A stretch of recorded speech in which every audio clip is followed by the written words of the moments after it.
जय माता दी दोस्तों, आज आप सुनने जा रहे हैं दुर्गा सप्तशती के प्रथम अध्याय को।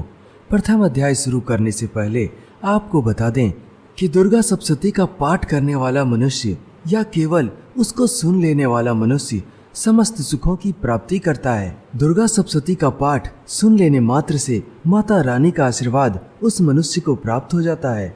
स्वयं ब्रह्मा जी ने इसे मनुष्यों के लोक कल्याण और रक्षा का कवच बताया है। दुर्गा सप्तशती के हर अध्याय को बारी बारी से सुनने के लिए हमारे चैनल को जरूर सब्सक्राइब करें। आज के दुर्गा सप्तशती के प्रथम अध्याय में हम सुनेंगे मधुकैटभ के वध का वर्णन। दुर्गा सप्तशती के प्रथम अध्याय का वर्णन करते हुए मार्कंडेय जी बोले, सूर्य के पुत्र सावर्णी जो 8वें मनु कहे जाते हैं, उनकी उत्पत्ति की कथा अब मैं तुमसे कहता हूँ, कृपया करके ध्यान पूर्वक सुनो।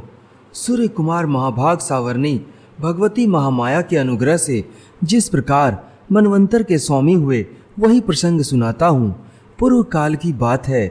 स्वरोचिस मनवंतर में सुरथ नाम के एक राजा थे जो चैत्र वंश में उत्पन्न हुए थे। उनका समस्त भूमंडल पर अधिकार था। वे प्रजा का अपने औरस पुत्रों की भांति धर्म पूर्वक पालन करते हुए राज्य किया करते थे। तो भी उस समय कोल विध्वंसी नाम के क्षत्रिय उनके शत्रु हो गए। राजा सूरत की दंड नीति बड़ी प्रबल थी। उनका शत्रुओं के साथ संग्राम हुआ।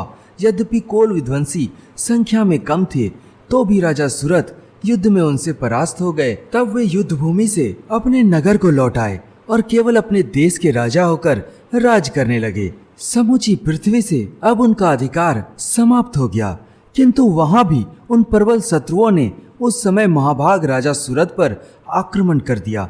राजा का बल छीन हो चला था, इसीलिए उनके दुष्ट, बलवान एवं दुरात्मा मंत्रियों ने वहां की राजधानी में राजकीय सेना और खजाने को हथिया लिया।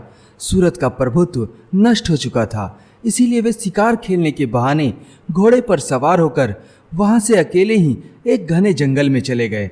वहां उन्होंने विप्रवर मेधा मुनि का आश्रम देखा, जहां कितने ही हिंसक जीव परम शांति भाव से रहा करते थे। मुनि के शिष्य भी उनकी शोभा बढ़ा रहे थे। मुनि के आश्रम जाने पर मुनि ने उनका स्वागत सत्कार किया। कुछ समय तक वे मुनि के ही आश्रम में इधर उधर विचरते रहे। फिर ममता से आकृष्ट चित्त होकर वहां इस प्रकार चिंता करने लगे कि पूर्व काल में मेरे पूर्वजों ने जिसका पालन किया था वही नगर आज मुझसे रहित है। पता नहीं मेरे दुराचारी भृतिगण उसकी धर्म पूर्वक रक्षा करते हैं या नहीं। जो सदा मद की वर्षा करने वाला और सूरवीर था, वह मेरा प्रधान हाथी अब शत्रुओं के अधीन होकर न जाने किन भोगों को भोगता होगा। जो लोग मेरी कृपा, धन और भोजन पाने से सदा मेरे पीछे पीछे चलते थे, वे निश्चय ही अब दूसरे राजाओं का अनुसरण करते होंगे।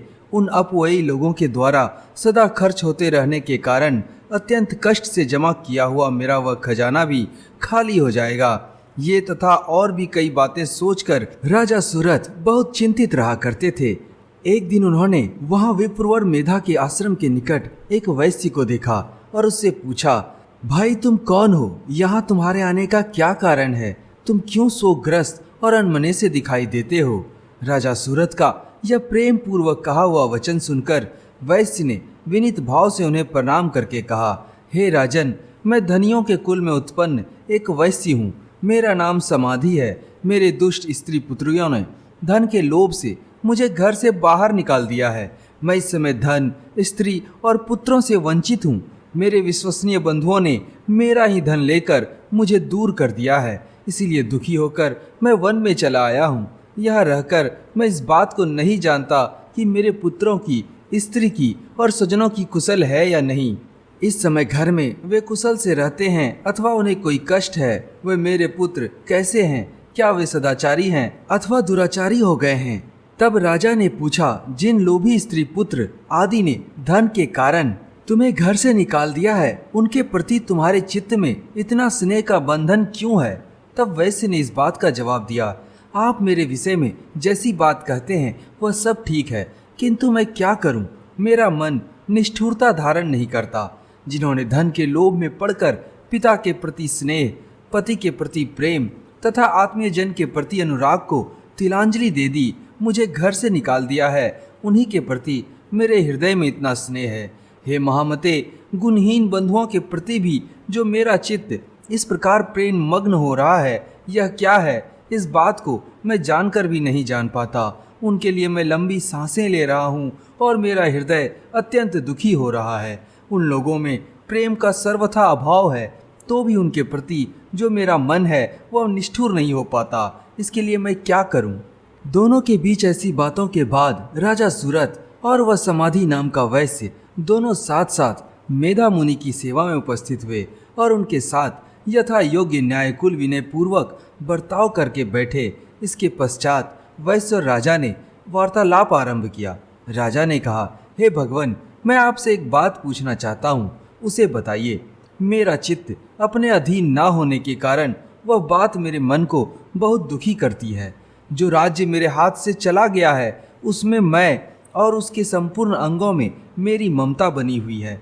हे मुनिश्रेष्ठ, यह जानते हुए भी कि अब वह मेरा नहीं है, अज्ञानी की भांति मुझे उसके लिए दुख होता है। यह क्या है? इधर यह वैश्य भी घर से अपमानित होकर आया है। इसके पुत्र, स्त्री और भृत्यों ने इसे छोड़ दिया है। स्वजनों ने भी इसका परित्याग कर दिया है, तो भी यह उनके प्रति अत्यंत हार्दिक स्नेह रखता है। इस प्रकार यह तथा मैं दोनों ही बहुत दुखी हैं। जिसमें प्रत्यक्ष दोष देखा गया है उस विषय के लिए भी हमारे मन में ममता जनित आकर्षण पैदा हो रहा है। हे महाभाग, हम दोनों समझदार हैं, तो भी हम में जो मोह पैदा हुआ है यह क्या है? विवेक शून्य पुरुष की भांति मुझ में और इसमें यह मूर्ता प्रत्यक्ष दिखाई देती है। राजा की बातों को सुनकर ऋषि बोले, हे महाभाग, विषय मार्ग का ज्ञान सब जीवों को है। इसी प्रकार विषय भी सबके लिए अलग अलग है। कुछ प्राणी दिन में नहीं देखते और कुछ रात में नहीं देखते। कुछ जीव ऐसे हैं जो दिन और रात दोनों में बराबर ही देखते हैं। यह ठीक है कि मनुष्य समझदार होते हैं, किंतु वे ही ऐसे नहीं होते। पशु, पक्षी और मृग सभी प्राणी समझदार होते हैं। मनुष्यों की समझ भी वैसी ही होती है जैसे उन मृग और पक्षियों की होती है। ये सभी बातें प्रायः दोनों में समान ही है। समझ होने पर भी इन पक्षियों को तो देखो, ये स्वयं भूख से पीड़ित होते हुए भी मोहवश बच्चों की चोंच में कितने चावल के अन्न के दाने डाल रहे हैं। हे नरश्रेष्ठ, क्या तुम यह नहीं देखते कि ये मनुष्य समझदार होते हुए भी लोभवश अपने किए गए उपकार का बदला पाने के लिए पुत्रों की अभिलाषा करते हैं? यद्यपि उन सब में समझ की कमी नहीं है, वे सब संसार की स्थिति बनाए रखने वाले भगवती महामाया के प्रभाव द्वारा ममतामय भंवर से युक्त मोह के गहरे गर्त में गिराए गए हैं। इसलिए इसमें आश्चर्य नहीं करना चाहिए। जगदीश्वर भगवान विष्णु जी की जो योग निंद्रा रूपी भगवती महामाया है, उन्हीं से यह जग मोहित हो रहा है। भगवती महामाया देवी ज्ञानियों के भी चित्त को बलपूर्वक खींचकर मोह में डाल देती हैं। वे इस समय इस संपूर्ण चराचर जगत की सृष्टि करती हैं और वे प्रसन्न होने पर मनुष्यों को मुक्ति के लिए वरदान देती हैं। वे ही परा विद्या, संसार बंधन और मोक्ष की हेतुभूता सनातनी देवी तथा संपूर्ण ईश्वरों को भी अधीश्वरी हैं। राजा ने पूछा, हे भगवान, जिन्हें आप महामाया कहते हैं वे देवी कौन हैं? ब्राह्मण, उनका आविर्भाव कैसे हुआ? उनके चरित्र कौन कौन हैं? उन देवी का जैसा प्रभाव हो, जैसा स्वरूप हो, वह सब मैं आपके मुख से सुनना चाहता हूँ। तब ऋषि बोले, हे राजन, वास्तव में तो वे देवी नित्य स्वरूपा ही हैं। संपूर्ण जगत उन्हीं का रूप है तथा उन्होंने समस्त विश्व को व्याप्त कर रखा है। तथापि उनके प्राकट्य अनेक प्रकार से होते हैं, वह तुम मुझसे सुनो। यद्यपि वे देवी नित्य और अजन्मा हैं, फिर भी जब देवताओं का कार्य सिद्ध करने के लिए प्रकट होती हैं, उस समय लोक में उत्पन्न हुई कहलाती हैं। कल्प के अंत में जब संपूर्ण जगत एकार्म में निमग्न हो रहा था और सबके प्रभु भगवान विष्णु शेष नाग की सैया बिछाकर योग निंद्रा का आश्रय लेकर सो रहे थे, उस समय उनके कानों के मैल से दो भयंकर असुर उत्पन्न हुए जो मधु और कैटव के नाम से विख्यात थे। वे दोनों ब्रह्मा जी का वध करने को तैयार हो गए। भगवान विष्णु के नाभि कमल में विराजमान प्रजापति ब्रह्मा जी ने जब उन दोनों भयानक असुरों को अपने पास आया और भगवान को सोया हुआ देखा, तब एकाग्रचित्त होकर उन्होंने भगवान विष्णु को जगाने के लिए उनके नेत्रों में निवास करने वाली योग निंद्रा का स्तवन आरंभ कर दिया। जो इस विश्व की अधीश्वरी, जगत को धारण करने वाली, संसार का पालन और संहार करने वाली तथा तेज स्वरूप भगवान विष्णु की अनुपम शक्ति हैं, उन्हीं भगवती निंद्रा देवी की भगवान ब्रह्मा स्तुति करने लगे। ब्रह्मा जी ने कहा, हे देवी, तुम ही स्वाहा, तुम ही स्वधा और तुम ही वष्टकार हो। स्वर भी तुम्हारे ही स्वरूप हैं। तुम ही जीवनदायिनी सुधा हो। नित्य अक्षर प्रणव में अकार, उकार, मकार, इन तीनों मात्राओं के रूप में तुम ही स्थित हो तथा इन तीन मात्राओं के अतिरिक्त जो बिंदु रूपा नित्य अर्ध मात्रा है, जिसका विशेष रूप से उच्चारण नहीं किया जा सकता, वह भी तुम ही हो। हे देवी, तुम ही संध्या, सावित्री तथा परम जननी हो। हे देवी, तुम ही इस विश्व ब्रह्मांड को धारण करती हो। तुमसे ही इस जगत की सृष्टि होती है, तुम ही से इसका पालन होता है और सदा तुम ही कल्प के अंत में सबको अपना ग्रास बना लेती हो। हे जगन्मयी देवी, इस जगत की उत्पत्ति के समय तुम सृष्टि रूपा हो, पालन काल में स्थिति रूपा हो तथा कल्पांत के समय में संहार रूप धारण करने वाली हो। तुम ही महाविद्या, महामाया, महावेदा, महास्मृति, महामोह रूपा, महादेवी और महासुरी हो। तुम ही तीनों गुणों को उत्पन्न करने वाली सबकी प्रकृति हो। भयंकर काल रात्रि, महारात्रि और मोह रात्रि भी तुम ही हो। तुम ही श्री, तुम ही ईश्वरी, तुम ही हींग और तुम ही बोध स्वरूपा बुद्धि हो।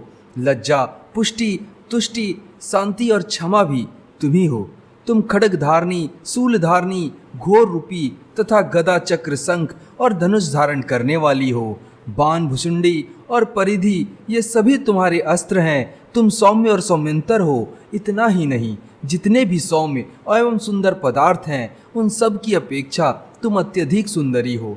पर और अपर, सबसे परे रहने वाली परमेश्वरी तुम ही हो। सर्वस्वरूपे देवी, कहीं भी सत असत रूप में जो कुछ वस्तुएं हैं, उन सब की सर्वशक्ति है, वह तुम ही हो। ऐसी अवस्था में तुम्हारी स्तुति क्या हो सकती है? जो इस जगत की सृष्टि, पालन और संहार करते हैं, उन भगवान विष्णु को भी जब तुमने निंद्रा के अधीन कर दिया है, तब तुम्हारी स्तुति करने में यहाँ कौन समर्थ हो सकता है? मुझको, भगवान शंकर को तथा भगवान विष्णु को भी तुमने ही शरीर धारण कराया है, अतः तुम्हारी स्तुति करने की शक्ति किसमें है? हे देवी, तुम तो अपने उदार प्रभाव से ही प्रशंसित हो। हे देवी, ये जो दोनों असुर मधु और कैटव हैं, इनको मोह में डाल दो और जगदीश्वर भगवान विष्णु को शीघ्र ही जगा दो। साथ ही इनके भीतर इन दोनों महान असुरों को मार डालने की बुद्धि उत्पन्न कर दो। ऋषि कहते हैं, हे राजन, जब ब्रह्मा जी ने वह मधु और कैटव को मारने के उद्देश्य से भगवान विष्णु को जगाने के लिए तमोगुण की अधिष्ठात्री देवी योग निंद्रा की इस प्रकार स्तुति की, तब वे भगवान के नेत्र, मुख, नासिका, बाहु, हृदय और वक्षस्थल से निकलकर अव्यक्त जन्मा ब्रह्मा जी की दृष्टि के समक्ष खड़ी हो गईं। योग निंद्रा से मुक्त होने पर जगत के स्वामी भगवान जनार्दन विष्णु उस एकार्णव के जल में शेषनाग की सैया से जाग उठे। फिर उन्होंने उन दोनों असुरों को देखा। वे दुरात्मा मधु और कैटव अत्यंत बलवान तथा पराक्रमी थे और क्रोध से लाल आंखें किए हुए ब्रह्मा जी को खा जाने के लिए उद्योग कर रहे थे। तब भगवान श्री हरि विष्णु ने उठकर उन दोनों के साथ 5000 वर्षों तक केवल बाहु युद्ध किया। वे दोनों भी अत्यंत बल के कारण उन्माद हो रहे थे। इधर महामाया ने भी उन्हें मोह में डाल रखा था। इसीलिए वे भगवान विष्णु से कहने लगे, हम तुम्हारी वीरता से संतुष्ट हैं, तुम हम लोगों से कोई वर मांग लो। तब भगवान श्री हरि बोले, यदि तुम दोनों मुझ पर प्रसन्न हो तो अब तुम दोनों मेरे हाथ से मारे जाओ। बस इतना सा ही मैंने वर मांगा है, यहाँ दूसरे किसी वर से क्या लेना है।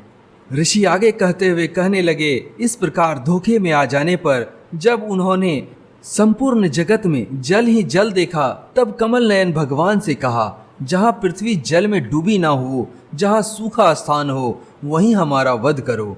तब तथास्तु कहकर शंख, चक्र और गदा धारण करने वाले भगवान विष्णु ने उन दोनों के मस्तक अपनी जांग पर रखकर चक्र से काट डाले। इस प्रकार ये देवी महामाया ब्रह्मा जी की स्तुति करने पर स्वयं प्रकट हुई थी।